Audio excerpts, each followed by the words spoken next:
UFG family, what up, doe? Welcome to the podcast, the UFG podcast. Again, I got my co-host, my boy Buck. He in the house. Welcome to this episode. We're going to discuss the Malice at the Palace, and that was in what 2005, correct, Buck? 2004. It was the beginning of the 2004-2005 season, correct? So we're going to discuss that Malice at the Palace because we're Detroiters. As y'all can see from the gear, we're from Detroit, and we watched that situation unfold. So let's get right into the discussion, man. So just to kind of preface it, the year previous to that, the Pistons eliminated the Indiana Pacers. Yeah. And was it the Western Conference Finals or the quarterfinals? It was Pistons eliminated Indiana Pacers in the Eastern Conference Finals. I said Western. Eastern Conference Finals. The Pacers were the number 1 seed. The Pistons, I believe, were number 3. Number 3. So the Pacers were the favorite that year. And for most of us Detroiters, the thing that stands out the most in that series was the block that Tayshaun got on Reggie Miller, which was a super hustle play. It was amazing. It was timely. And that changed the trajectory of that series right then and there. Yeah, that made me have a whole lot of respect for Tayshaun. Because Tayshaun was like a punching bag for Piston fans back then. He was the quiet one. Yeah, he was quiet. He had defense. And if y'all remember Tayshaun Prince, Tayshaun went to Kentucky. Tayshaun was a long, slender guy. He was 6'9", very long arms, very big hands, very agile, but he wasn't, even Larry Brown used to beat up on Tayshaun, man. So, but that, whoever seen that, and if you were a Piston fan at that time, then Tayshaun was a punching bag. Him and Darko, they was the 2 punching bags. So, because we didn't get Carmelo, we got Darko. Anyway, that's a whole nother topic right there. So back to the Malice in the Palace. So that's the previous year. We eliminated, the Pistons eliminated the Indiana Pacers and went on to play the LA Lakers in the NBA Finals. And that's when it was Kobe Bryant, it was Shaq, it was Karl Malone, it was GP. They had that all-star cast with all those Hall of Famers, and the Pistons 4-1'd them, bro. They gave them that work, man. 4-1'd them. And so you can see the animosity that the Pacers had towards the Pistons because they were the number 1 seed, and they felt like they should have been in the Pistons position, and they felt like if we go to the finals, we gonna beat the Lakers. But I don't know, man. I just think when it's your turn, it's your turn. I don't necessarily buy into the fact that if the Pacers won, they would have beat the Lakers. I don't necessarily buy that, but who knows, man? Like I always say, if was a fifth, we all be drunk. Who knows? So fast forward to the next year, that's that, that animosity and everything brewing. So they picked up Steven Jackson in the offseason. Yeah. Steven Jackson formerly was with the San Antonio Spurs. So he has championship experience. He's been around championship pedigree. So he gets it. And Jermaine O'Neal was a budding superstar. He wasn't just a role player. He wasn't just a player. Jermaine O'Neal was a bona fide superstar. He was cold. Then you got Reggie Miller. He's on the decline, but he was still good. He was still a legit star in the league. For sure. Meta world peace, but at that time he was still Ron Artest, QB. A dog. He was a pit bull, bro. Defender, scorer, kind of a loose cannon. He was a loose cannon. I ain't gonna say kinda. He was a loose cannon. The elbow to rip. We just watched to just kind of refresh. We watched the Malice in the Palace. By the way, go check it out on Netflix if you got a Netflix account. The elbow to rip, and that was in the year when we eliminated them, correct? Yeah. When he elbow rip. That was the 2003-2004 season. Eastern and that was a very intense matchup. You had, like you said, you had Miller, you had Artest. You had Jamal Tinsley. But you had some really good players on both sides. Yeah, I mean that was the Eastern Conference was at its peak, man. Like that was heavy, bro. That was some heavy gamesmanship. Yeah. And then to continue on, they had Austin Crozier. I couldn't stand Austin Crozier, bro. I did not like Austin Crozier. But Austin Crozier was a workhorse, bro. Yep. Who else they had, man? They had a squad, okay? But then the Pistons, man, you know, that was the big shot, Chauncey Billups, Rip. You know what I'm saying? Rasheed Wallace, Ben Wallace, Tayshaun, Lindsey Hunter, Larry Brown, Lindsey Hunter, Smush Parker. Yeah, he was there. He was. I don't think he was with the championship run though. I think we picked Smush up. Did he come like in the offseason? In the offseason, because the championship run, we had Mehmet Okur, we had Mike James, we had Corliss, because we let go a lot of them. Because that next year we picked up Smush, we picked up Antonio McDyess, Derek Coleman, I think. Was it Derek Coleman? I think so. He was there for a hot minute. But I know they picked up McDyess. I know they picked up Smush. So they picked up a few people that following year. So this is the Malice in the Palace year. That they were on that roster. So fast forward it. So you can imagine how the Pacers have that animosity, hate towards the Pistons. Because they felt like they should have been the 2004 champions as opposed to the Pistons. We would never know that. Yeah. So we talked about that that block. There were some other things that were of interest. Rick Carlisle used to be the Pistons coach. Mm-hmm. He got fired. Yep. And then when he got fired, he went to Indiana, and then we got Larry Brown. But quick side note about Rick Carlisle, he got the Pistons to the Eastern Conference Finals like 6 years straight. He was coach of the year. Yeah. So he had a great record. Like he didn't suck. Like when he was with the Pistons, we didn't suck. Mm-hmm. We just didn't have that extra to get us over the top. And I think a lot of that, it wasn't so much, I don't blame Rick Carlisle that much. I don't think he should have gotten fired. I think he was doing okay. Yeah. Rick Carlisle was a great coach. I think when we got Rasheed Wallace in the middle of the season, that pushed us over the edge. Yeah. Because we were already a great team. Mm. When we got Rasheed Wallace and Rasheed Wallace bought into his role, like he wasn't the Rasheed Wallace from Portland, from Washington, from, Tar Heels. He wasn't that Rasheed Wallace where he demanded the ball. Now it was a supporting cast with everyone knew their role and everyone was humble. It wasn't no attitudes, no egos. Everybody kind of just band together. And then you had Larry Brown, the ultimate coach for that type of, Larry Brown just dealt with Allen Iverson for years. You know what I'm saying? He just dealt with Allen Iverson for years. And you talk about ego. We talk about practice. You talk about practice. So you got a coach that dealt with that kind of mentality. Allen Iverson, one of my favorite players, so I'm not knocking him. But Larry Brown went from that to a selfless, great team that was defense first. That's how we won that championship. Yeah. And I know people say defense wins championships. It's kind of cliche, but in that aspect, that year, that was real, bro. It does. That was real. Yeah. That was real. I've always said that I love defense. I've said it a lot. And both of these teams were very defensive heavy. So Ron Artest won the DPOY in 04. Defensive Player of the Year for y'all who correct. Yeah. Don't know.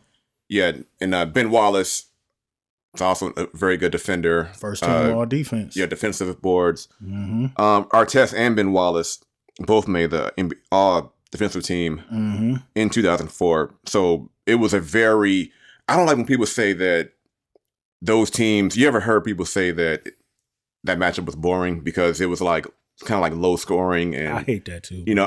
We didn't go over 100 points. Yeah. So it's a boring game. Both teams play hard all the time.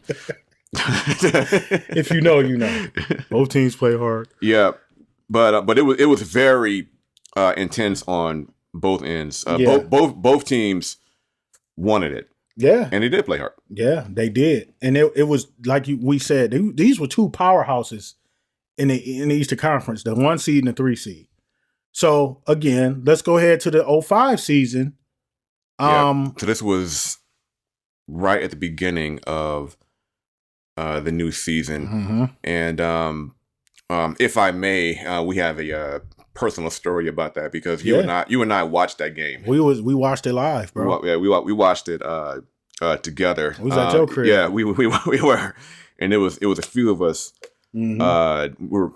We'll get into it. But just to give a few other things, just to give the timeline. Obviously, the Pistons they won that championship, and a lot of people say that the Pistons, probably shouldn't have won. They had no business winning, and that people would have rather see the Lakers win. I remember when it was hate. I remember. Do you remember when they had the belts? Yeah, they had those. It was like those WCW championship belts. It was like the big gold belt. What they call it, the Ric Flair belt. And I forgot who bought the belts, but every guy on the team they had those belts. I can't remember if it was opening night, but it was definitely at the beginning of the season. And like you said, they added Steven Jackson.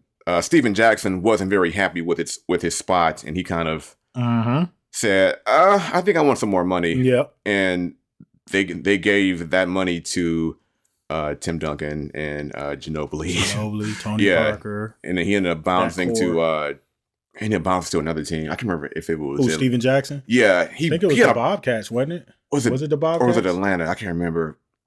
But eventually he ended up with Indiana.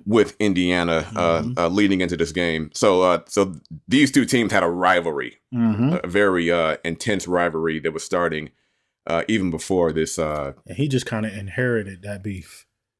Yeah. He was just like, oh, all right. Yeah. We beefed out. Let's do it. Yeah. Yeah. They say gang. Gang. Yeah, Gang.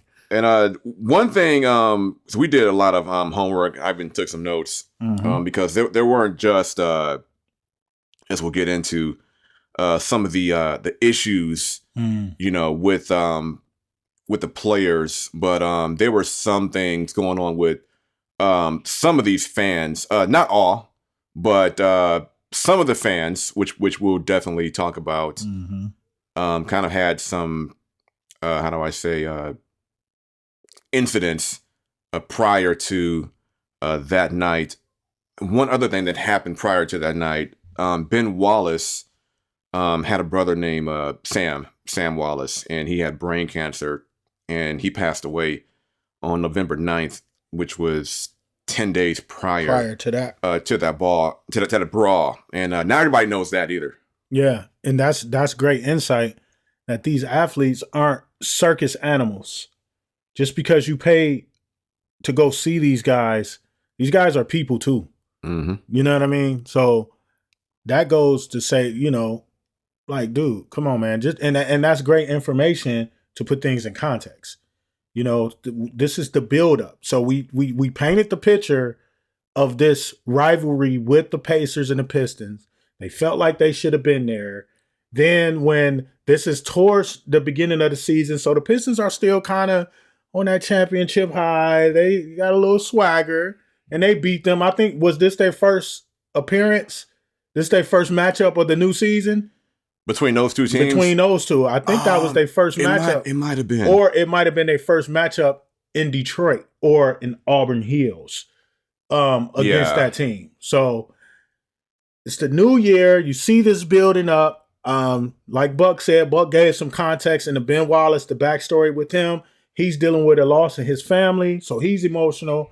And then kind of just to peel back a layer with Ron Artest, for y'all who don't know about Ron Artest or Meta World Peace, Ron Artest, as I mentioned earlier, was a loose cannon.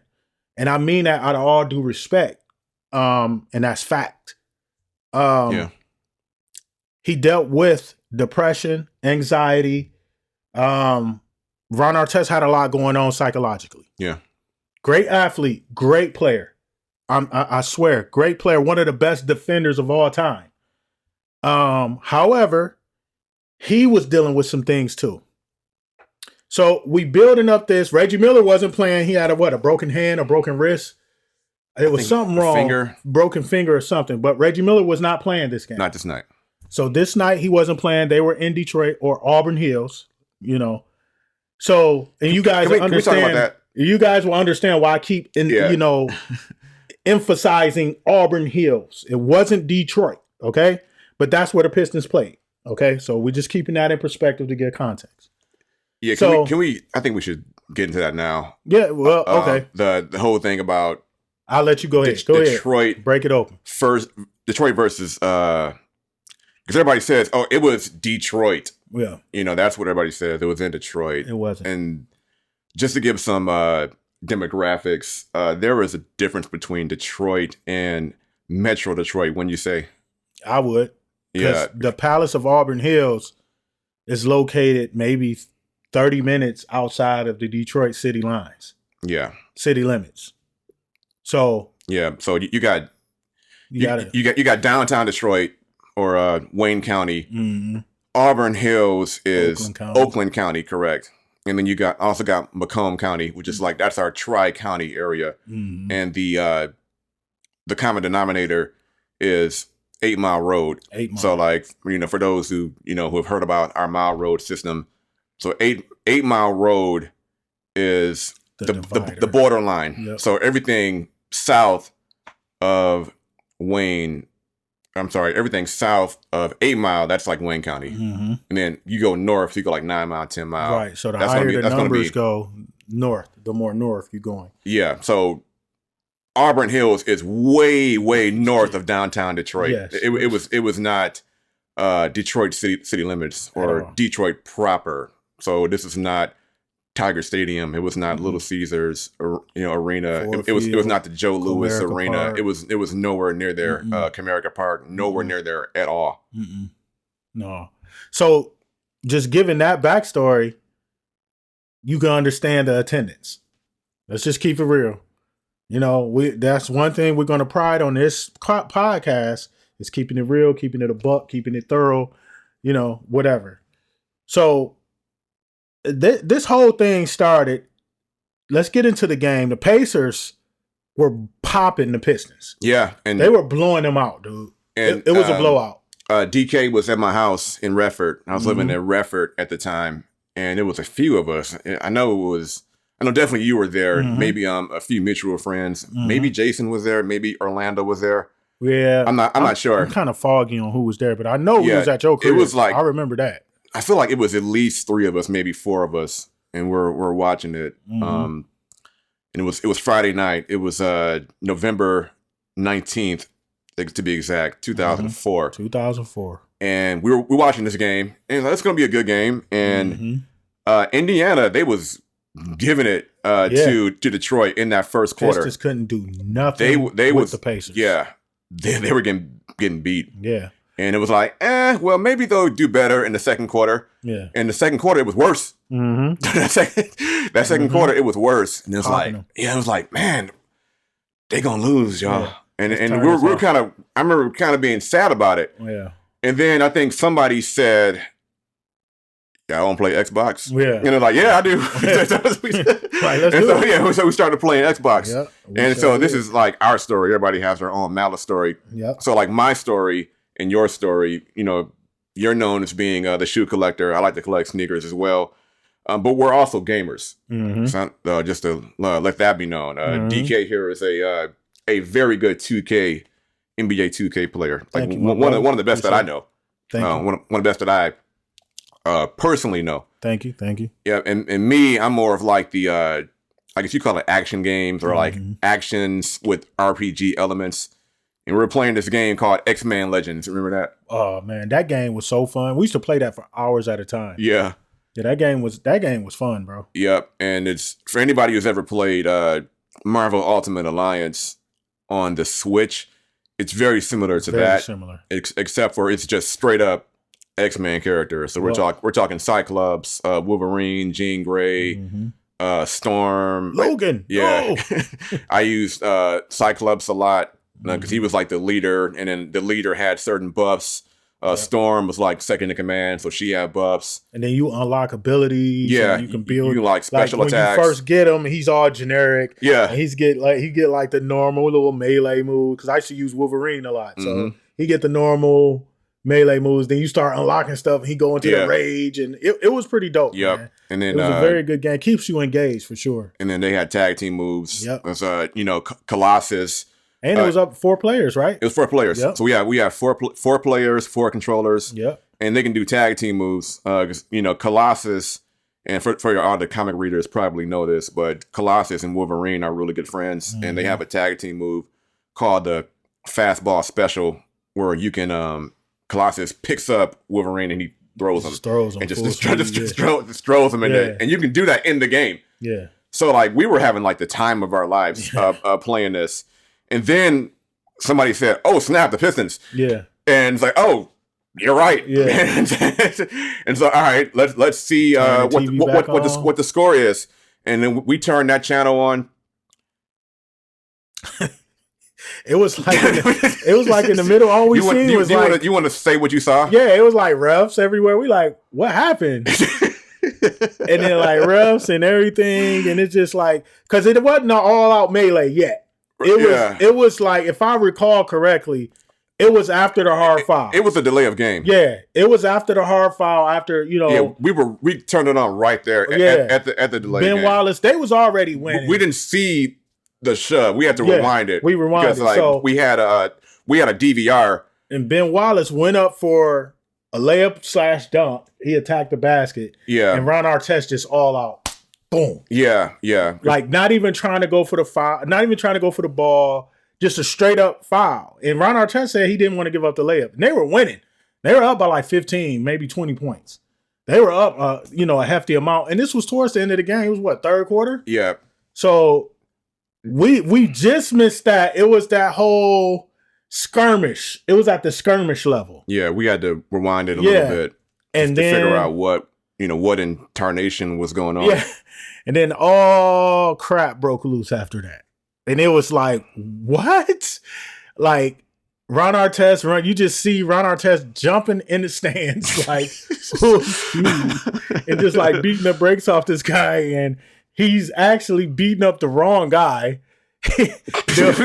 Poor little guy. He looked like he was like an IT guy from like IBM. And he had like glasses on, like nerdy looking guy. And you got this big giant black guy just running at you full speed. Yeah. And full of testosterone and anger and just rage. He's like, it's not funny. We're not. Yeah, it's not. I'm not making light of it. Like, we're not condoning the violence. No. But in hindsight, you guys got to remember, this was 20 years ago. So, well, close to 20 years. It'll be 20 years in November. It will. 20. So, that's crazy. 20th anniversary. Yeah, that's almost 20 years ago. So, in hindsight, when you're looking back, me and Buck, we got kind of a cynical sense of humor. So it's like that dude was looking like, oh my God. And Ron Artest like, stop resisting.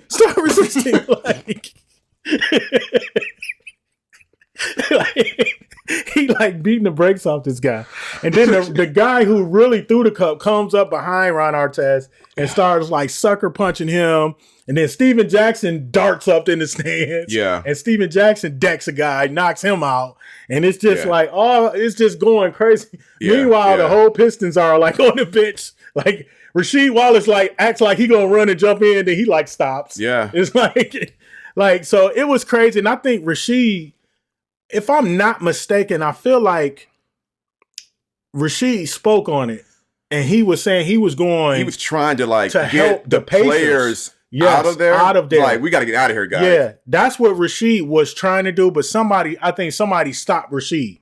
Because then you got another big, giant 6'10", 6'11" athlete amongst normal people. So that would have probably ignited it more. Can we rewind a little bit? Go ahead. What are your thoughts on, because this is a narrative, the Pacers should have pulled their starters. What do you think about that? Because I guess some people have like unspoken or I guess unwritten rules. So there's certain things that you cannot do at the end of a game. I feel like this, bro. As an athlete, and I play basketball. Yep. Organized basketball up to the college level. Division 3. Yeah. My thing is this, guys. Stop them. If you don't want them to score, stop them. Yeah. Stop them. They didn't take their players out, so what? They got animosity towards y'all. But you know what? Kind of like, I don't mean to disregard your question. So I feel like that's bullcrap to me. Okay. If you tell me, this unwritten rule, they should have took their starters out. Why? The game, the name of the game is to beat you. They wanted to beat you. If you take your starters out because the game over, that's you. You control your team. I control my team. Mm-hmm. These are adults. If these guys want to stay in to pounce on you and beat on you, it's a regular season game. So what? Mm-hmm. Okay. Now, with that being said, I just feel like if Jamal Tinsley didn't say what he said to Meta World Peace Ron Artest. So, it's two things that happened that this would have never happened. It would have stayed at court level. Yeah. So if Jamal Tinsley didn't say what he said, didn't provoke, y'all got to remember Ron Artest was a couple fries short of a Happy Meal. Like this dude was a loose cannon, man. Like seriously. So to give context, at some point, I don't know when this happened. We all remember the Tayshaun block. We all remember. Ron hitting Rip with that forearm. I love Rip, and I met Rip. Rip is an awesome guy, but he folded Rip, bro. Yeah, he did. But I guess at some point Ron got hit. At some point, I guess he got hit hard or hard enough. Yes, and they didn't call the foul. Where they remembered it. I guess it was at some point in that Eastern Conference finals, where that happened to Ron. Yep. And then Jamal Tinsley decided provoke Ron Artest. Y'all already winning. He told him, "You can get your foul back." That's all you need to tell a loose cannon, bro. What does that mean? You know what I'm saying? You can get your foul back. You can get your foul back because they fouled, like you said, they fouled Ron Artest hard and didn't call the foul. Yeah. And he even said, "That's not a foul." Yeah. But this was last year. So now that's where that hate is. They've been festering on this through the summer and everything like that. So it's like, you tell this loose cannon who is your teammate, y'all know y'all been struggling. Jermaine O'Neal and Ron Artest been going back and forth because Jermaine O'Neal is all business. Jermaine O'Neal wanted to win a championship. And they had a roster where they were championship caliber, bro. Yeah. They were a great team. So, but Ron Artest was, you know what I'm saying, just to kind of touch on some of the antics he was into with his time with Indiana. He's going to a funeral. He shows up at the Source Awards. You know what I'm saying? He wanted to do a rap album in the offseason. Did he even go to a funeral? Yeah, or was that cap? Who knows, bro? So that's just some of the antics, and his teammates seeing this. Yeah, Ron and Jamal were really tight, really good friends because they did like street ball. They played at like Jamal Tinsley from NYC. Rucker Park and stuff like that. Yep, Jamal Tinsley from NYC. Yeah.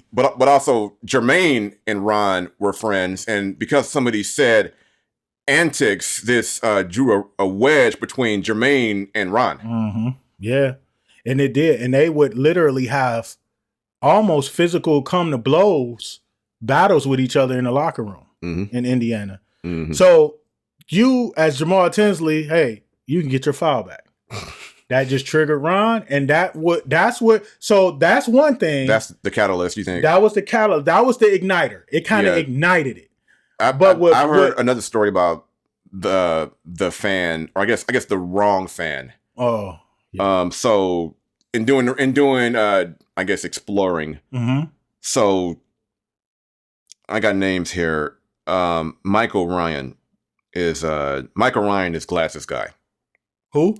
The guy with the glasses. Oh yeah. Yeah. So stop resisting him. Yeah. So his name is Michael Ryan, and allegedly he bet a fellow spectator, "I bet you can't hit Ron with that cup." So he wasn't completely innocent, huh? That's the story. So like allegedly. Yeah. So Michael Ryan, I guess, bet the guy who threw the cup, and what happened was, we always saw what happened. The guy hit him. right? So this guy throws the cup, hits Ron, and Ron looks up. He just pops up, like the Undertaker, rising up from the table. So hold on real quick. Yeah. Let's paint that for the viewers too, who probably is not aware of this situation. Again, it's 20 years ago. Ron Artest, after the foul in the skirmish, he gets pushed hard, and he goes near the scorer's table, and he lays down. On the scorer's table. Yes. Now, for a lot of people, may look at that as a form of arrogance, because I understand, not that I had mental health issues, but I understand what Ron Artest was dealing with. Like they said, they had a psychiatrist traveling with the team. Yeah. So it was a psychiatrist with the Indiana Pacers specifically assigned to Ron Artest. So his psychiatrist told him whenever he's in that mode and he's emotional and he wants to react, they tell him to sit back and count. Walk away, count and to 10 or whatever. You know what I'm saying? So that's what Ron Artest did, and I commend him for that. He walked away from the skirmish and he laid on the scorer's table. And when you rewatch it, you can see in his mind he's counting. You can tell he's counting. He's just kind of sitting there, so he's out of the way. Yeah. Then Ben Wallace throws his headband. It's a headband or like armband. Armband or something. He throws it. He throws it at Ron Artest. Yeah. It triggers Artest. He gets up and he tries to go over, but his team. He thinks about it and he's like, okay, go back. All right. Yep. Like that was free. Okay. Yep. And he goes back and lay back down and he's counting again. Yep. Then when Ben Wallace's team kind of gets him away, Ben Wallace is by himself. He takes his headband and throws it like up. So I guess it's almost like, y'all ever seen the Boondocks? When somebody throw a chair, it's like everybody just goes crazy. It's like when he pandemonium after they throw a chair. So it's like when he threw that headband up, the crowd just kind of like, let's throw something. So and then that's where it comes in, where glasses and Jermaine O'Neal, because we did see the documentary about it. Jermaine O'Neal had a pretty good point. He said that we're friends. Like when this is all over, when these cameras stop rolling, we're friends. Yeah. We like each other. Yeah. We might hang out after the game. Yeah. We might do some other things months down the line. Yeah. It's a brotherhood. The NBA is a brotherhood. And that's what some of these fans that's fanboys don't understand. Like, just because, Michael Jordan would beat up on the Knicks. The first thing I was thinking about was Knicks. Michael Jordan beat up on the Knicks. Ewing, him and Patrick Ewing may go out to dinner afterwards, and he talks crap to Patrick Ewing. Like, how you like that butt whooping? Yeah. It's a fraternity, but you got fanboys that's like, oh man, he's supposed to hate Steph Curry because he plays on the opposite team. No, bro, they're a fraternity. Yeah. So just keeping that in perspective, what you saying about Jermaine O'Neal, he did make that a point that, hey, I like these guys. You know what I'm saying? But the fans, and I got my own opinion on these fans too. So we'll get more into that. So So Ben Wallace throws the headband. Artest goes back to the scorer's table, lays back down, and he's counting. And your guy, what's his name? The glasses? The glasses guy. So Michael Ryan. And the guy who actually pitched that cup, his name is John Green. John Green. So John Green Class hits A, you know what. Yeah, man. John Green hits Artest. For whatever reason, Michael Ryan says, "Oh wow, you got him." And then when he does that, you got him. Yeah. Ron sees that. Yeah. And he's like, so that's the first thing Ron sees is this guy celebrating. But he's not celebrating because he hit him. He's celebrating because this other guy hit him. Yeah, and he bet him. So you get what you deserve, bro. You shouldn't have bet him that. You provoked him to do it. Yeah, so it's like you lost the bet and you got hit. Yeah. And then he got the brakes beat off on. I mean, whoever there, if y'all know who Ron Artest is, this dude's hands are giant, bro. He's like 6'8", 240, 250, straight muscle, probably 0% body fat. I mean, this guy, long arms, big hands, like, and he's running with rage in his eye. And y'all got to understand, Ron Artest, just to give a little backstory a little bit more, Ron Artest is from QB, Queensbridge. Mm-hmm. He's from the hood, bro. Mm-hmm. Like, he knows Nas. He knows all them cats. That, you know what I'm saying? Them QB dudes. And he's from the hood. And as Buck brought out earlier, we were talking, this dude seen people, like, get stabbed and bled out on a basketball court. Like, he's seen that in his childhood. Literally. You know what I'm saying? So he's seen traumatic things. And this is a hood guy. So you're putting him in his element. Yeah. So he's probably got PTSD. Yeah, man. I think his sister died. Yeah. See, this dude has a lot of trauma. And when people have that kind of trauma and mixed with that background, you're putting them in their environment that they're most comfortable. Yep. That he's seeing a psychiatrist. So he's trying to get out of that environment and that mind state. Yeah. But when you do stuff like that, I'm from Detroit, bro. Mm-hmm. And I have no remorse for anybody who got the brakes beat off them that night. Because that's as we said earlier, that's one of the 2 times I hated being a Detroit Piston fan. Now, y'all know I'm a Chicago Bulls fan. That supersedes my Piston my Piston fandom. But I'm from Detroit, bro. So whenever the Bulls got eliminated, of course, I rooted for, Vinnie Johnson 007 in 1990. I was celebrating too. Mm-hmm. When we beat the Lakers in 89. I was celebrating too. I had the back-to-back hat. You know what I'm saying? The bad boys. You know what I'm saying? With James Edwards, Mark Aguirre. I go back with that too. It's my home. But 2 times where I hated being a Piston fan was that in 2004. I hated to see that. And in 1991, when the Pistons just walked off after they got swept. That was whack. Those 2 moments are low moments for me as a person that's from Detroit and that loves my home teams. Yeah, we might do a Bad Boys episode. Yeah, we definitely gonna do one. Yep, and we'll definitely bring that up. The whole thing about this particular situation, it just kept getting bigger. It just kept getting bigger and bigger. It was just like somebody, like you see a blanket, like them cartoons.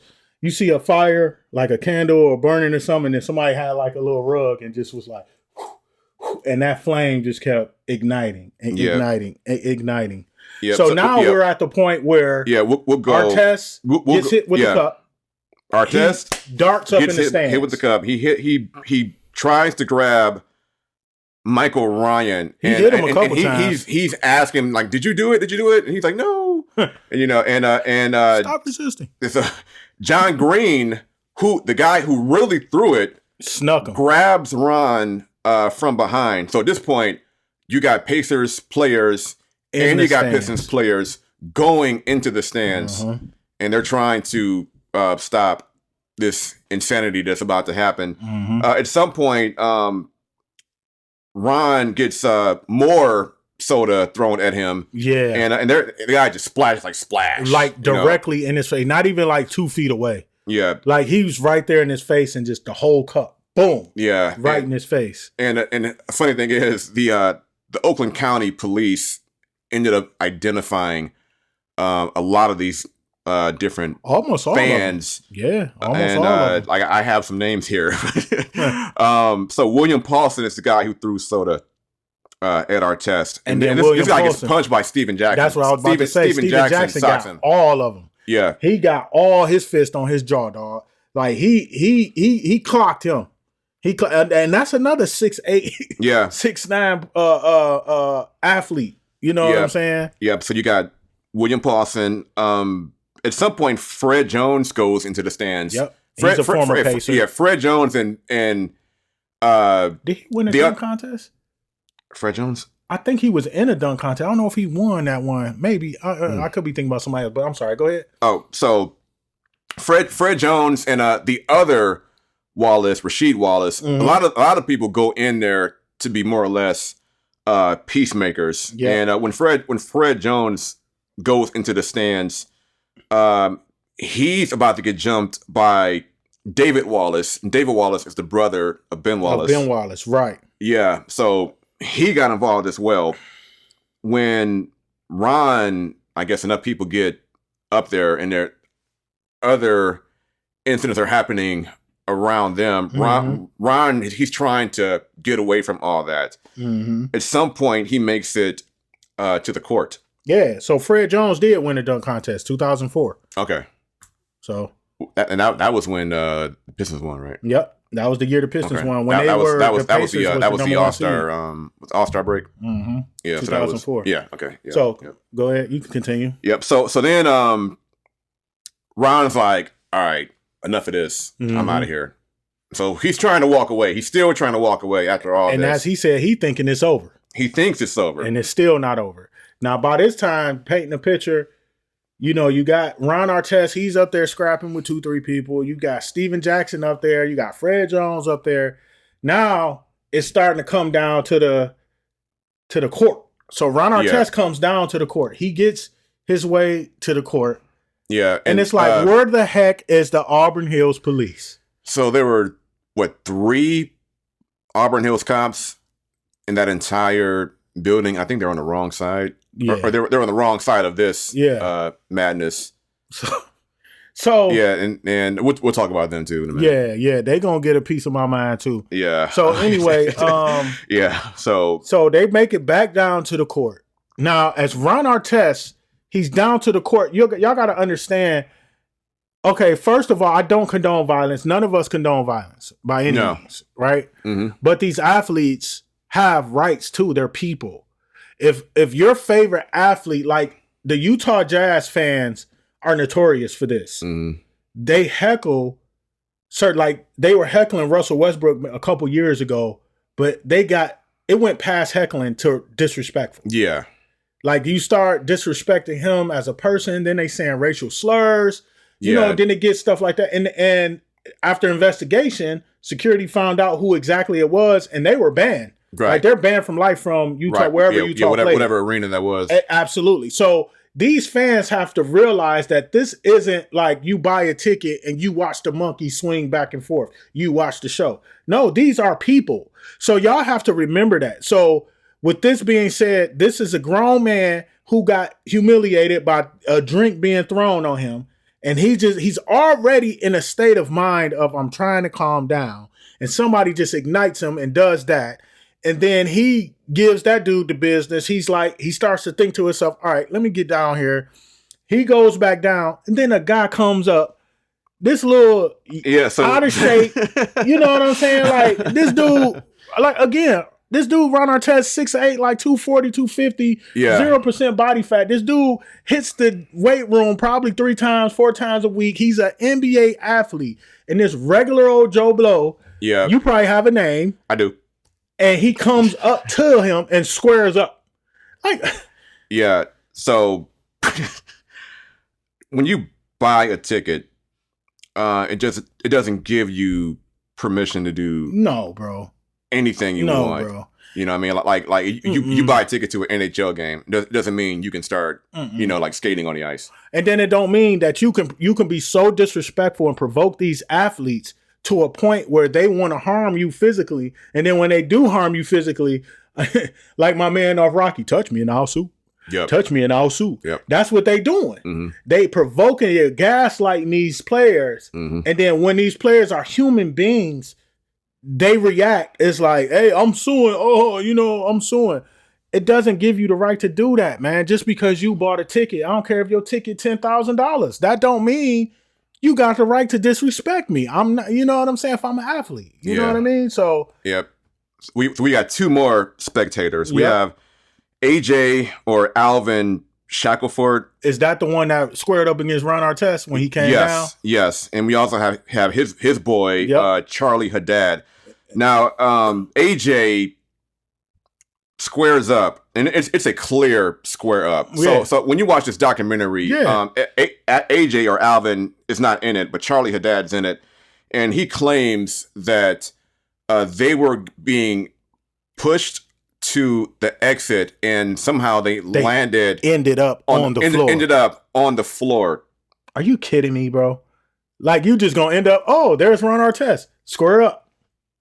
Yeah. So Ron punches him. Yeah. And cold clocks him too. Yeah. So AJ, he goes down. Charlie grabs Ron. Mm-hmm. And at this point, another player on the Pacers, I think it was I just had the name. Keep talking, let me find it. Was it? And then this was when it was one of the injured players, right. Anthony Johnson. And this is when Jermaine O'Neal, he's spectating. Yeah, so you got Anthony Johnson. He grabs Haddad, and he's fighting with Haddad. And mind you, the entire floor is wet. So you got soda, you got beer all over the floor. Because they're throwing drinks like people crazy. Are slipping and sliding all over the place. So at some point, Haddad gets knocked down. Jermaine O'Neal, who was I'll never forget that, on the other side of the scorer's table, full speed. He comes running full speed. This is a 7-foot guy. This is a big old 7-foot dude running full speed at you, bro. He comes full speed, and he hits Charlie Haddad with like the force of 1,000 suns. He goes plopping to the ground. But he didn't even connect. Because the floor is wet. He didn't connect. He didn't get all of it. Yeah. And they both end up slipping. Mm-hmm. But had there been a dry floor and he had all the momentum, like that fan would have been out of here. Yeah, Reggie Miller even said that. Yeah. Like he would have, if Jermaine would have connected square, he connected because, fast forward, you can see that his lip was swollen. So he connected. He got a nice chunk of, but he didn't square getting. And you know what I picture every time I see that? Because I remember we was in your crib, bro.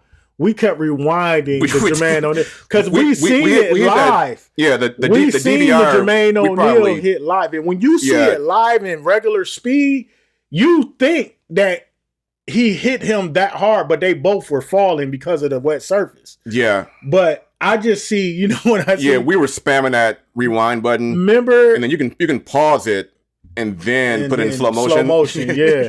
So remember that game. I don't know if y'all remember. I'm dating myself. Y'all remember Arch Rivals? I knew you were going to say that. And I remember when I used to play that game like crazy. Yeah. And I remember I used to hold the steal button down. If you hold the steal button down, you run full speed with your arm cocked back. And then when you let it go, you'll punch him and steal the ball. And that's what I see with Jermaine O'Neal. Like, he was running full speed with his arm just like. That's what he did. Boom! And, and it was just like, so now we at the point where it's kind of. So at this point, it's like, where's the cops? Yeah. Where's the security? Yeah. Like, this is getting crazy. Because you got people on the floor, on the court. Like, you can't tell fans from people who work for the Pacers or the Pistons or, you know what I'm saying? You can't tell because it's just all out. Now it's a riot. Now it's riot time. It's like, people throwing stuff to grab TVs. I'm talking about LA riots. It's crazy right now. People getting trampled. Yeah, people was getting trampled. Yeah, you got elderly people on the ground. And so lots of ambulances. I want to say one of the security or former players, not former players or injured players. So no, not that yet. The police finally shows up. The police come, and I don't know if it was these 3 cops, but they show up. And one of them has pepper spray, and he's doing like this with the pepper spray. About to spray Ron Artest. He's about to spray Ron Artest. And Ron Artest is not resisting. He's not doing anything. He's actually being calmed down, and Reggie Miller is right there with him. Yeah. And Reggie's like, what are you doing? You don't see all of this? Like, you got this one guy being held and restrained by 2 Indiana Pacers. He's not hitting nobody, hurting nobody or nothing. What is a cop's job? Yeah. To protect and serve. Yeah. It's nobody to protect over here. But you got the rest of the stadium is going haywire. You run straight and beeline to him, and you're trying to spray him where Reggie Miller is like, hey, what are you doing? Yeah, and then the cop going to say. Later on, the cop walked it back. Yeah. He claimed, we weren't going to spray Ron. It's like, you were. Yeah, right. Yeah, you were. We know how y'all get down. They didn't know who Reggie Miller How you ain't going to know who Reggie Miller is, bro? Reggie Miller, you're a cop at an NBA game. Right. Come on, bro. You got to know who Reggie Miller is, bro. Yeah. Like, come on. So it's just a bunch of hogwash, a bunch of refuse. If you ask me, it's all garbage, bro. So So at this point, Reggie is like, you need to help us get out of here. Yeah, for their own safety. Now it's riot, all out riot. Now they're throwing chairs. These, like, when after that they finally kind of get like a tunnel. Like I remember I was in the military and it'd be crowded, and one of the instructors come. They say, make a hole, and everybody kind of part like the Red Sea. So they found like a little way out. Yeah, and they grab it. Ron Artest, one of the security, he had to literally security guys. He was trying to protect Ron. Yeah, Reggie Miller, who's got on a suit. Yeah, they're throwing everything from popcorn to pop to what beer / soda for y'all who's not from the Midwest. They throwing beer. They throwing everything, cups, everything they can throw. And it just made me they're disappointed to be a Detroit fan. They got like little 20-ounce bottles, turning them upside down. Like on any Pacers player they can see. It was ridiculous. Yeah, Steven Jackson is like, well, come on in, bring it on. Yeah. And he's doing all that stuff. And, it was definitely a low point for Detroit sports, professional sports. At one point, Jermaine O'Neal is trying to fight. Jermaine O'Neal is trying to fight the people that are throwing stuff at him. But he was trying to leave though. He was in his defense. Yeah, he was trying to get out of there. But that's when that guy threw that chair. Yeah, his name is Brian Jackson. Yeah. I'm not snitching, am I? But, I mean, it's documented. It's documented. There are records of this. It's for the public. Brian, the general public can get this information. We didn't like hire a PI or nothing. Like it's happened 20 years ago. We didn't do any like any very deep journalism. But Brian Jackson threw a steel chair. He was trying to hit O'Neal. He missed, of course, and like he hit some lady and knocked her out, and then it causes another little miniature riot. So around the tunnel or whatever you want to call it. So there's people going crazy. And then Jermaine O'Neal flips his top, and now because he was leaving, and now he's turning back. Everybody trying to restrain him again. This is a big old 7-foot guy. He trying to go through the chair. They're trying to get him in the visitors room, but he keeps walking backwards. And then Pistons fans are like dumping whole drinks on him, popcorn, just everything. It was just it was a low moment. So if I can speak to the journalists of that day, because when it was fresh off the presses, whatever happened, they painted the Detroit. Indiana Pacers. Yeah. They painted them as hoodlums. And these are Caucasian journalists and reporters that's saying it. Oh, hoodlums. To me, that's kind of a racial slur. You know what I'm saying? Like in that point of time, you're just focusing on them because they are the away team. Yeah. So they depicted them as hoodlums, gangsters, thugs, hip hop, thugs. They used all them kind of terms to describe it. But then once the information, the Oakland County Police and the Sheriff Department did their due diligence and did the research, and they did do a thorough investigation. Yeah. They did a very, very thorough investigation. They got doggone dang near everybody that was involved as far as fans go. Yeah. The majority of the names that I just read were they were identified because after, we forgot to mention, this was after 9/11. And there were like cameras everywhere. So they did a thorough investigation. Unfortunately, a lot of things in our American history where they had like Columbine, and they had to beef up security, and they had to have because of these moments. Yeah, these ugly moments. And this was another ugly moment. But I really didn't like how and I'm not a Pacer fan by any stretch of the imagination. I never liked the Pacers like that. I never rooted for them. I never disliked them. Only when they played against the Bulls and the Pistons. So, I mean, I never disliked them, never liked them, but I hated how the media depicted them in that moment. Yeah. Because they took the human element away. They stripped the humanism from those Pacer players. And they didn't really look at it objectively. They just looked at it like, a couple people in that documentary even said, "Oh, these fans pay a gazillion dollars for a ticket. How could you dare do?" Well, just because you pay for the ticket, that don't give you the right to throw a drink on me. Right. I'm gonna beat the brakes off of you. You know what I'm saying? So again, I don't condone violence, but come on, man, who are we kidding? Yeah, bro? we're not. What are we doing? We're not making excuses for anything that happened on the player sides or the fan sides. The only thing we're doing is we're trying to show this entire picture because, to your point, the media They painted it was very horrible. one-sided. It was very one-sided. And Ron Artest got suspended the entire year. Again, we're in November. Yeah. The season just began the end of October. So we're not even a full calendar month into the season. I did laugh at some point when the smoke is cleared, Ron turned to Steven Jackson and says, "Hey, you think we're gonna get in trouble?" Yeah, when they were in the locker room, and it's because of that push pull. Yeah, not so much a beef, but kind of like Big Brother trying to keep you in check. Jermaine O'Neal was the classy, professional guy, and Ron Artest was the loose cannon. Yeah, so he knew, like he said, he was like, I don't even want to see Jermaine O'Neal when we go back to this locker room. Yeah. He was like, I don't even want to see it. And then when Jermaine got back there finally. Yeah, when Ron said that, he snapped. Yeah. And I guess apparently it got so bad that they tried to detain Jermaine. And again, Jermaine O'Neal, Ron Artest was very remorseful. You can tell from he wasn't subsequent. He wasn't remorseful for running in the stands and pounding on the guy, pounding on the guys that that threw the drink on and disrespected him. He was remorseful more for Jermaine O'Neal and Reggie Miller because their goal was to get they knew Reggie was at the end of his line. And they wanted to get Reggie a ring before he walked away from the game. Right. So he was remorseful more because that season was done.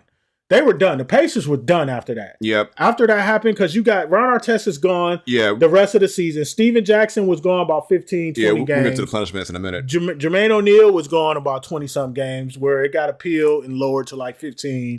You got all these players that took these suspensions. That's the core of your team right there. Yeah, it wasn't just. And then the locker room it was the salary. Yeah. And I'll go to it real quick. So, like you said, Ron Artest got suspended the entire season. No pay. He lost almost $5 million off that. No pay. Steven Jackson, 30 games, lost $1.7 million. Didn't he get his appeal, or just Jermaine O'Neal got appealed? So Jermaine O'Neal got 25 games, and it got reduced on appeal to 15 games. Yeah. Also, Ben Wallace was suspended for 6 games. He lost $400K. Anthony Johnson got suspended, even though he was injured, but for his actions, he got suspended 5 games.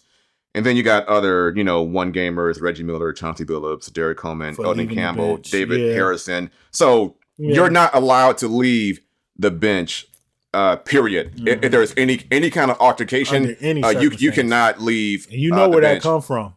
That come from the Miami Heat, New York Knicks when Jeff Van Gundy was holding on Lonzo Ball. He got poor Jeff Van Gundy, dude. He got trampled. That dude was like 5'7", dude, probably about 120 it was Grandmama, and it was Alonzo Mourning, Larry Johnson, Alonzo Mourning. It was just who was that? PJ Brown, all them. These dudes are buff. Like these dudes are, meatheads, bro. And poor little Jeff Van Gundy. So after that situation with the Knicks and Heat, the NBA implemented a no leave the bench rule, and it's kind of like that in the NFL too. You can't leave the bench to come on the field under any circumstance. So and like with the NFL, you can't take your helmet off under any circumstance. So there are safety precautions. They're in place for a reason, for the protection of the athlete. Yeah, so, and all the fans who all the fans that I mentioned by name, they were prosecuted by Oakland County and with various charges, mostly probation. And they got a lifetime ban from the Palace. And now the Palace in 2017 was the last season that the Palace was open for business. Now the Pistons play downtown Detroit, along with the Red Wings, along with the Tigers, along with the Lions. They're all downtown. You think it's better? I think it's better. I never liked the Palace. Although the Palace did house all 3 of Detroit's championships, 89, 90, and 04. And I witnessed all of them, all 3 of them. Never in person, but I do like the fact that when we used to go to Piston games, I used to hate that drive, bro. Like that's 30 minutes, dog. Like that's a long drive, bro. And in some cases, like where I live at now, that's like a 45-minute, almost an hour drive to get to Auburn Hills if we were to go to a Piston game today and it was still in Auburn Hills. Yeah. But now it's downtown Detroit, which I work downtown Detroit. It's 20-minute drive. You know what I'm saying? Not even that, 15 minutes. So, The other thing was there was a lot of damage control from the then NBA commissioner David Stern. Because he was so concerned, and David Stern was he was a straightforward, like no nonsense commissioner. Yeah. And I didn't have a problem with David Stern, because right after that, that's when he implemented the dress code. Yep. But they attacked the whole hip hop. Yeah. They attacked that. And it's like, it wasn't just like these people. Let's keep it real, bro. Let's keep it a whole buck. The people who ignited this riot and started this, none of them were black. Okay. One guy was black who threw the chair. That's what, Brian Jackson, right? Yeah. That's the guy who threw the chair. That's one black guy. But the drink thrower was a Caucasian, Green. Was it Jim Green or John Green? I think they were all Caucasian. I think one guy might have been Middle Eastern. Yep, Arabic. I think the one that Jermaine O'Neal cold clock, he was Arabic. And go ahead and tell about his story, bro. This dude was so they kind of allude to they say a couple of fans. Mm-hmm. There was a woman who I guess was a part of the security team. And she says that she can overhear guys trying to like cook up something where they can sue the players, NBA players, and then melee. Yeah, come on, man, money. And then you see what looks like her dad being taken off in a stretcher. No, before that though, he gets in the camera. Just fine. And he's totally fine. Yeah, he's walking. He's talking. Well, he's got a little swollen lip. His lip is a little bit swollen. He got punched in the face. Subsequently, he would try to say that he had different ailments and such. Like I think they said he had like memory loss and migraines, migraine headaches. I got to get an MRI on my face, and it was just ridiculous. He tried to get a case going, and when they were doing their discovery, the judge said that this guy was partying in Vegas like the next day or like 2 days later. Yeah, dog. And that's scumbag activity right there, bro. And that's what makes me feel horrible about being that just brings Detroit that nasty Yeah, and it wasn't even Detroit. Yeah, and that's what I'm trying to say. Even Detroit. Like that wasn't us, y'all. That wasn't us, and I'm saying us, and I'm not trying to be have racial overtones or be racist, but I'm being real. That wasn't us. It wasn't. Detroit is predominantly African American. Those people like Charlie, her dad's from Saginaw. Yeah, not even from Detroit. And a lot of those people probably also lived in Wayne County. Farmington Hills. Probably Farmington Hills. Bloomfield. Madison Heights. Sterling Heights. Yeah. So it wasn't Roseville. Us, it wasn't I think one of the guys was from Roseville. Yeah.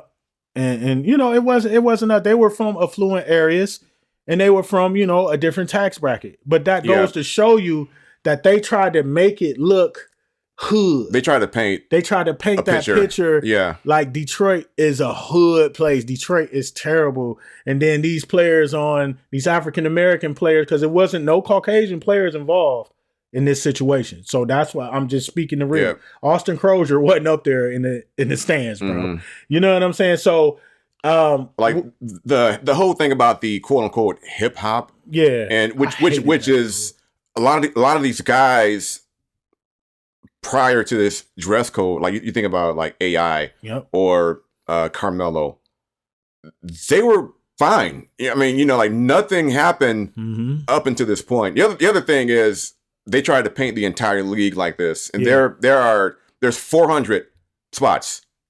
There's 400 NBA spots, and this is what 5 guys, 6 guys, 7 guys, saying? Straight up. Yeah, and I get, you know what, and then David Stern's defense, of course he's no longer with us. David Stern had passed away years ago. Yeah. But in David Stern's defense, bro, he's the commissioner of the NBA. He has to set the tone. You got to make an example, bro. You got to show these owners like, hey, I'm doing something to protect your investment. So he had to implement that, and I get it. It may not have been the right thing to do. Mm-hmm. As far as the whole, dress code, but you know, I mean, if you look at it, man, MJ wore a suit every game, bro. Kobe, if he didn't wear a suit, he dressed casual and he dressed professional, bro. So it is what it is, man. You know what I mean? But that was an ugly moment in Detroit sports history, professional sports history, in any sports history, really, man. Yeah. It was an ugly moment for the Pacers. It was. It was an ugly moment for the Pistons. And for us being from Detroit, native Detroiters, bro, I think I was more disappointed with the Habib or Hadid, what's his name? Charlie Hadid. I was more disappointed with him and the John Greens or Joe Green, whatever his name. I was disappointed with them guys because now the world is looking at them and they're ignorant individuals. That's not us. Yeah. That's not Detroit, bro. Mm-hmm. That's these entitled people in another tax bracket that feel like, hey, I can do what I want to do. That just show you their mentality, these guys' mentality. You know, and it's individualized. I'm not making it a race thing. It's these dudes are jerks. These specific guys that you name are jerks that started this. So that's what I want to keep in perspective. We're talking specifically about these guys right here. And I'm not, it's not a racial thing. Yeah. It's none of that. But it's these guys, bro. But I just hate that depicted and painted the picture of Detroit sports, and it shouldn't have been that way. Mm-hmm. That was an ugly moment. Yeah. So I guess we can talk about the aftermath. They imposed the limitations on alcoholic beverages, like what kind of how many ounces you can have and how many drinks. It was like a drink minimum or drink maximum. And we mentioned the dress code. We started seeing guys in suits. They were trying to get rid of hoodies. Yep. And like baggy jerseys, clothes and you got to wear a suit or be casual. Yeah. Like business casual. Yep. I think the Pistons and the Pacers didn't they play again in the postseason? I know they played again at some point. Yeah. After that, I can't remember if it was in the postseason or not. I don't remember it, but I know the Pistons went back to the finals that year. Yeah. And lost to the Spurs. Freaking Rasheed left Robert Horry open. Yeah. Oh, they yeah, the Pistons beat them again. Mm-hmm. Yeah, the Pistons beat them again in the 2005 playoffs. But we lost. Yeah, lost to the Spurs, man. Again, one of the big games. I think it was Game 4 or Game 5 when Rasheed left Robert Horry open. He hit that 3, and that kind of changed the whole dynamics of that series. So Ron Artest asked to be traded, which left a bad taste in Jermaine O'Neal's mouth. Yeah, he ended up going to ring with Kobe. He went to the Sacramento Kings at first, and then the Rockets, and then the Lakers. Mm-hmm. And Reggie Miller retired. Mm-hmm. I actually like Reggie Miller. Reggie's okay. Yeah, he's all right. Yeah. He's all right. He's all right. NBA superstar. I grew up on. But when he won with the Lakers, he did apologize. Oh, Ron Artest. He did say he felt like a coward. He was, in those guys' presence because he really felt. I mean, he's saying this the night he won the championship. Yeah. This wasn't like after the smoke clears and he's done popping champagne. This was that same night that he's like, man, he felt bad for Jermaine O'Neal and Jamal Tinsley. And he named, Reggie Miller. He named all of them because he said he was supposed to get that ring with them. Mm-hmm. So, but he got one with Kobe, man. And that was dope, man. Yeah, and then he would end up changing his name to Meta World Peace. Mm-hmm. Yeah, because I guess he didn't want to be Ron Artest anymore. Yeah. And I get his thinking. I think he's a Buddhist. And meta doesn't mean. What does meta mean again? I'm not sure. It does have some kind of significance that circles it is some kind of significance with Buddhism. Yes. Yeah. So meta means something, and then world peace. He kind of changed his whole aura because he still was like on that bad boy stuff with Houston, because I remember him and Kobe used to battle in Houston. And then he went and joined Kobe and got that 2010 ring with Kobe. So yeah, man. Yeah. Did you know that there were actually 2 Malices at the Palace? No, I didn't. There was another one. Yeah, we're gonna have to talk about that It on was the next WNBA. episode. It was a WNBA one. Yeah, it was WNBA with the Sparks and the Shock. Oh yeah, I ain't up on that. Yeah, I ain't up on that. What year was that? That was in 2008. Not too long after that. Yeah, and I think Cheryl Ford, who was Karl Malone. it was Cheryl Ford and Candace Parker. They had a little. But you see, that don't get talked about as much as the Pacers and Pistons thing. I guess I don't know. I guess it wasn't as yeah. It didn't have as much fireworks as the guys did, man. So, yeah. Well, look, guys, we're gonna wrap this up, man. We really thank you guys for reliving this with us. Again, this is something that we actually physically witnessed. We watched this game.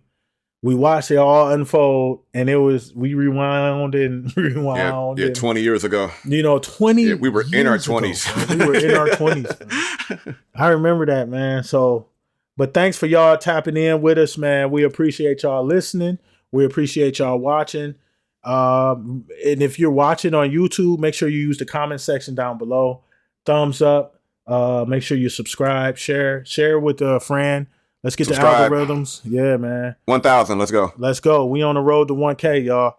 And then again, man, every single Monday, you will have a new episode from the UFG podcast. We thank you guys for tapping in with us. We love you. And if you're on your own journey, like I always say, man, keep making noise until somebody hear you. Because one day somebody gonna hear you. And so you always stay ready so you don't have to get ready. You feel me? So we'll see y'all on the next episode. We'll catch y'all up there. Peace.